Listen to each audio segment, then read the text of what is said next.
Hello, I'm Dolores Greenwald, and welcome to Not Just Books. I'm the director of the Williamson County Public Library, and today I am delighted to have Hannah Bleam here.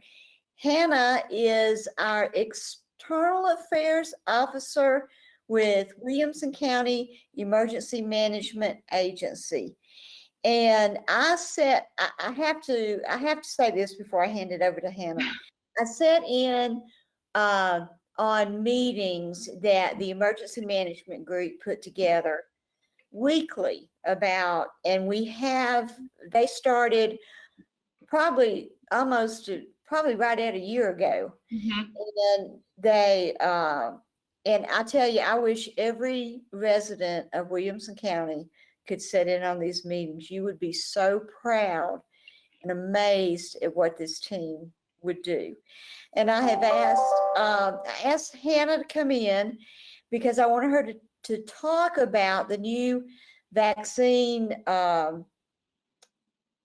classifications and possibilities to get a shot. So Hannah, I've got a couple of questions before I hand it over to you. If say for example, you're taking your mother to get a shot at the Ag Center. You haven't received your shot, and you could not ask for a shot for yourself, could you? Or could you? No, not at this point. So the only time that someone can receive a vaccination at the Ag Center is if they have an appointment at this point. And again, that's just because they only can pull enough vaccine out of the freezers and to thaw them as they have for appointments. So if they pull too much and they don't use all of that, then that vaccine gets wasted. So they use an appointment system to keep this from happening. So they use this appointment system to determine how many appointments they have for the day, and then they pull the appropriate vaccine according to those appointment times. So if you're coming through, again, you have to have an appointment to receive the vaccine just because of this. Okay, real quick, my other question. You guys are using Pfizer now at the Ag Center. Are you going to switch over to Johnson & Johnson or Moderna, or are you going to stay with Pfizer? So that's determined by the State Department of Health, the types of vaccine that we receive. We have no control over what we get. So we've been vaccinating with Moderna and Pfizer at this point. The health department's been doing a great job managing that. So again, our health department is a state health department. So when I say we, I'm kind of talking on behalf of kind of our whole community, but specifically what kinds of vaccine that we receive is determined by the State Department of Health. They then bring that down. So we don't exactly know what we're getting. We do know that for every one dose we get a second dose. So for example, if you come and you get a Pfizer vaccine, we know that we are going to receive a secondary Pfizer vaccine for you. Past that though, what kind we get, that's all controlled by the State Department of Health based off of what they get from the government. Okay, well, thank you, Hannah. And I'm going to hand it over to you to discuss the new vaccine changes. Awesome, thank you. So as we all are probably aware at this point, the Williamson County Health Department is administering vaccine. This process has changed a few times. So previously there was a wait list system that you heard about where your name could be put on a wait list to get a phone call to set up your appointment or an email to set up your appointment. And then once you received that notification, you were able to receive your appointment. Again, for those on the wait list, you were only able to get on the wait list if you were in a current phase. So the Tennessee Department of Health created phases for people to receive their vaccine. And you had to fall under a certain phase or age category in order to do so, to register. So for example, we are currently in phase 1A1, phase 1A2, 1B, and 1C. We're also vaccinating anybody 65 and up. So those are the current phases that we're in. This can change and you need to constantly stay updated to make sure you know, number one, what phase you're in or what age what phase the county or the state is currently under. So those are two things you need to always be knowledgeable about. And that determines whether or not you're eligible to receive your vaccine at any given point. So currently, again, we now have an appointment system that's changed, but previously there was a wait list. You could only sign up on that wait list if you were in the current phase at that time. Now there's a new system that has been distributed, and we're working through all of the old wait list names so that they can still get vaccinated and transitioning to this new system. And that happened at the beginning of the month. And if you're on this new system run by the state, you are able to put in all your health information and then potentially book an appointment. If you're able to book an appointment, that means you're in a current phase.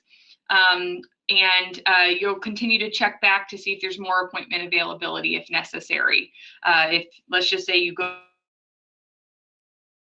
times available, you're going to want to continue on that system to go back and check for appointment times, because more appointments could get added or people could cancel their appointments, and that opens up for you. If you're not eligible yet, let's just say you're in the 55 and up community, or you're in a later phase. If that's the case, you can still go on and register. You'll put in all your health information. You'll put in, what phase you would be categorized under. And then at the very end of the process, you can ask to be notified when you're able to register for an appointment. So it's a conclusive system in that sense, in that those who are currently eligible and those who aren't can both use the system. Those who aren't should opt in to be on the notification list for when they can make an appointment. And then those who are currently eligible, like I said previously, phase 1A1, phase 1A2, 1B, 1C, or 65 and up, if you're in those phases, you're just going to continue to check for appointment availability. Some people have already been able to book their appointments, and some people haven't, and they're still waiting for a slot to open up. So you're just going to continue to check back on that system to look for any appointment times.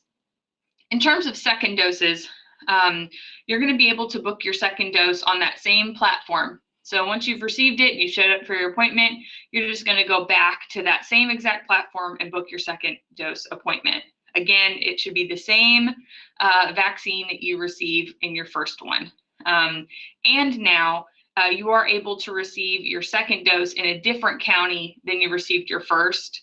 Of course, if you want to stay in Williamson County and you want to get your first and second dose in the same county, that's okay.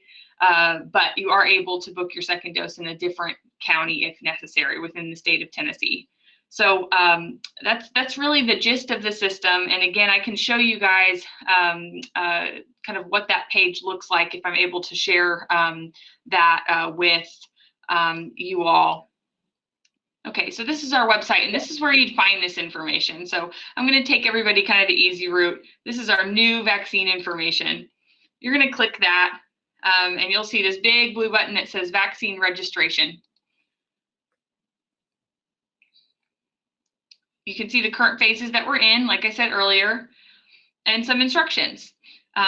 So how to register. You'd register at this link right here, and I'm going to just show you it. I'm not going to be able to walk you through the whole system. It's very similar to what you'd see at a doctor's office before you go to an appointment, or if you're registering online for something. It's very similar. It's just going to ask you a series of health information to categorize you under a certain phase or age eligibility phase. So with that being said, this is the system you're looking for. This is the front screen of it. So if you're not on this page, you're not registering under the State Department of Health for Williamson County Health Department.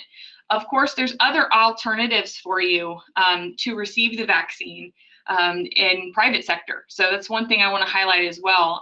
Call your local Kroger, call your local Walmart, your pharmacy, or your doctor's office. They very well may be administering vaccine. So if you've been waiting a while and you prefer to get your vaccine elsewhere, you can do that. And that's the blessing of having partners across the state. There are other sites that you can go to. This is specifically for the Williamson County Health Department administration out at the Williamson County Ag Center, what I just spoke to and what this process is. But again, you can go elsewhere if necessary. So that's, I would say, kind of the gist of the new platform and kind of the process. But again, if you've already registered on this and you're having issues, you can always call our public information line and they can try to assist you or at least point you in the right direction. So you'd want to call 615-595-4880 Monday through Friday from 8:30 a.m. to 4:30 p.m. They'll be there to answer your calls and assist you in whatever way they can. There may be some things they have to send you up to the state line for, and I can also give you that number, and that is 866-442-5301. And they are also able to help you. So those are two lines that you can call if you're having any issues. Hannah, I've got another question. What are some of the issues that people are having when they're registering to get vaccinated? So some people will get to the end of the process after they've answered all the health questions, all the required entries, like having an email, things like that. Once they've gotten to the end of it, sometimes they see that there's not appointments available, right? They see, and it's confusing because you'd think if you got to that point, you should be able to go ahead and book something. That doesn't necessarily mean you won't be able to get an appointment. For example, like I said earlier, someone might cancel their appointment. And if you continue to check that site every day, you may very well be able to take that appointment and register yourself. Another alternative is that the state decides to send more vaccine. And let's just say they do that. That would mean more appointment slots would open up. So again, you're going to want to continue to check back. Just because it is full, when you go on that screen and you get to that closing screen and you're able to finally book something, just because it's full doesn't mean you shouldn't continue to check back when you can, just like you would, again, if you're booking something else for a vacation. You just want to continue to check back just to see if maybe someone's canceled. Just do that same thing. Just continue to check back. Another thing is some people don't have emails.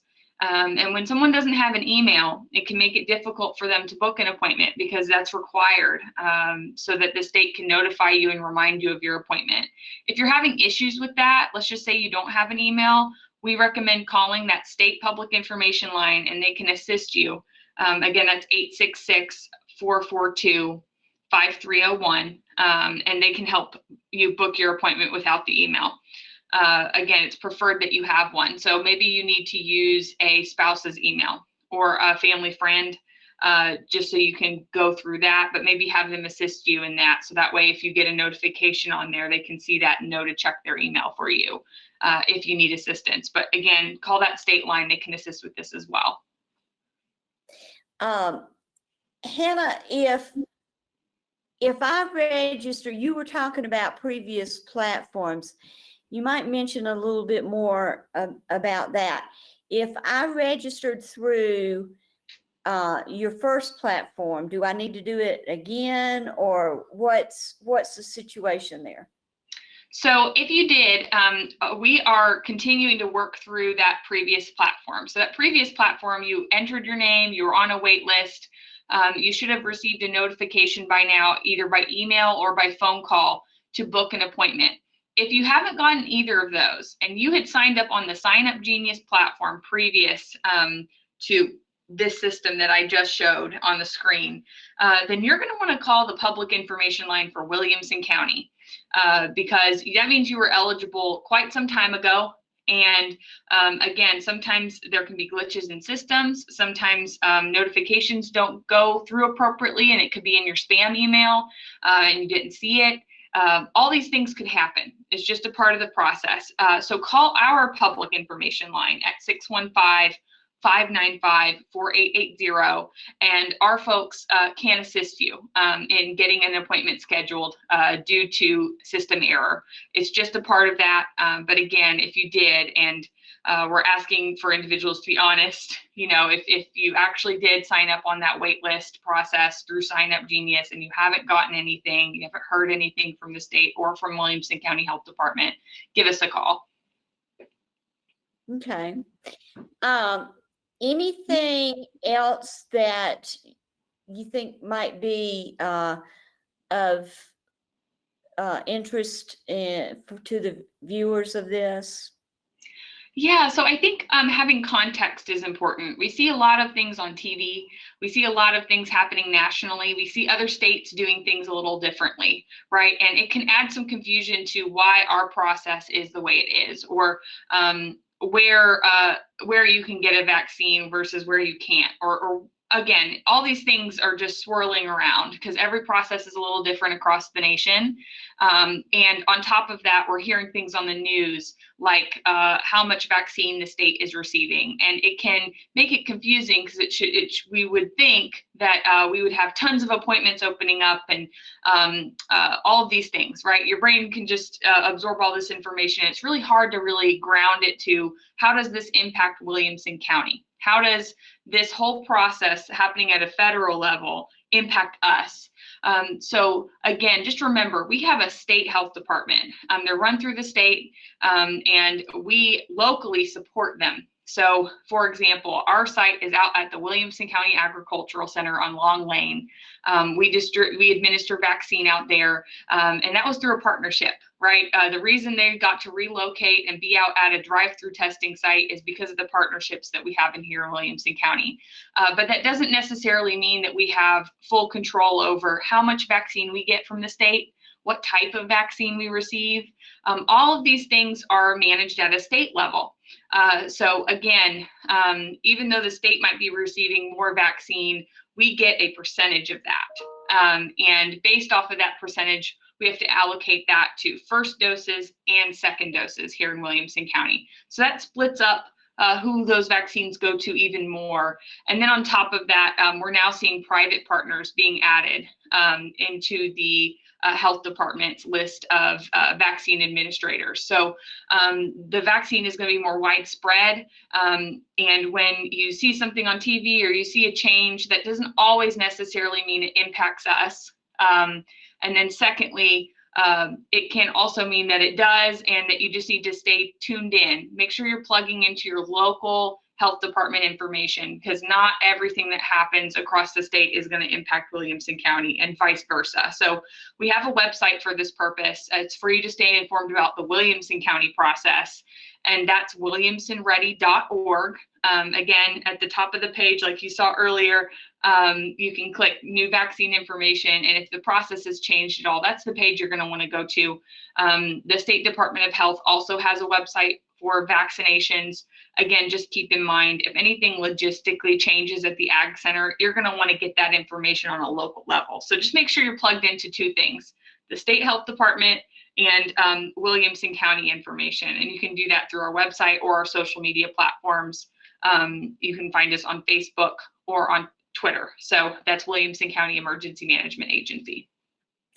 Hannah, I have one last question, and this is something that I heard on the news, that vaccines, now that Johnson & Johnson has been approved, vaccine distribution or vaccine production is steadily increasing. And it was announced by the feds the other day that vaccines will be available for just about everyone this summer. So explain the difference between being ready and getting the shot in the arm. Yes, so there's a lot of logistics that goes into administering vaccine on a local health department level. So again, we can receive a lot of vaccine, but we have to make sure that it can be stored correctly. So the health department has to make sure they have enough storage for whatever vaccine we receive, that appointment slots are actually getting filled. So when the state adds more appointments for us, just making sure that we can actually fill those, that's important. Which we have plenty of people that want it. So we're very fortunate in that we've always been able to fill up and use all the vaccine that we receive. That's an important factor in that. So again, there's logistics to this, and then getting everyone to show up to their appointment. Some things that we've experienced are people will schedule through us, but then go and get their vaccine at Vanderbilt, for example. And that's great, but maybe they'll forget to cancel their appointment with us. right? So there's logistics involved in trying to manage things, managing cancellations, storing the vaccine, knowing when we're receiving it, and then again, getting it to the Ag Center and administered into individuals. So all of these things kind of come into play when we receive it, and the state's been, again, managing that on a state level, and then we just have to bring it down locally and make sure our health department is locally supported, and that's through the Ag Center having a site that can manage people going through at a high rate, and it being a drive-through test. And then secondly, again, making sure that we can store it correctly and fill appointments. Hannah, one of the things that, as I mentioned earlier about attending these weekly meetings, is the amount of work and planning on the state and local and county side, what it takes. And I don't know that a lot of people, people kind of focus on the federal part of it, but I think more people should be educated on what happens at the state and local level too. So yeah, yes, no, you're right. And again, these things kind of happen very quickly. Any changes that are implemented from the federal level to the state level, and the state has to react to that. And then the state then needs the counties to implement these changes as well. And then we have to react to that. So again, just understanding it's a trickle down effect. It does happen.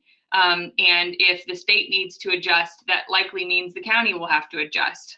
So again, this is more of a process conversation, but just understanding that our local county health departments are state managed and locally supported through emergency management agencies, or in other counties, it could be supported by various other things. Our call center is supported by, we've had individuals from the library volunteer. We've had individuals from the juvenile detention center volunteer over our call center. So again, just making sure that people just, again, understand the state handles all the distribution. And then on a local level, really the only things we can really control are assisting people in getting registered. We can assist with that.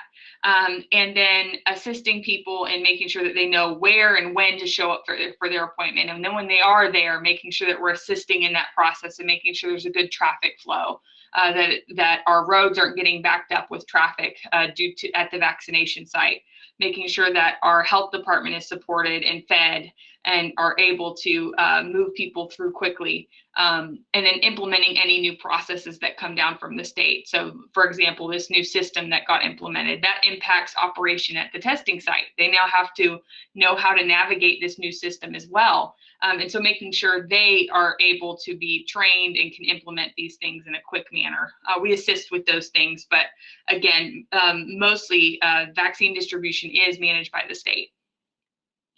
Well, Hannah, thank you so much for joining me today. And I commend you and the rest of the emergency management and the county health team. I stand in awe. You've just done an amazing job, and I'm very proud of this county and this team. So, and thank you again for sharing some of your time and some of your information with us. Thank you so much, Dolores. And thank you for joining us today.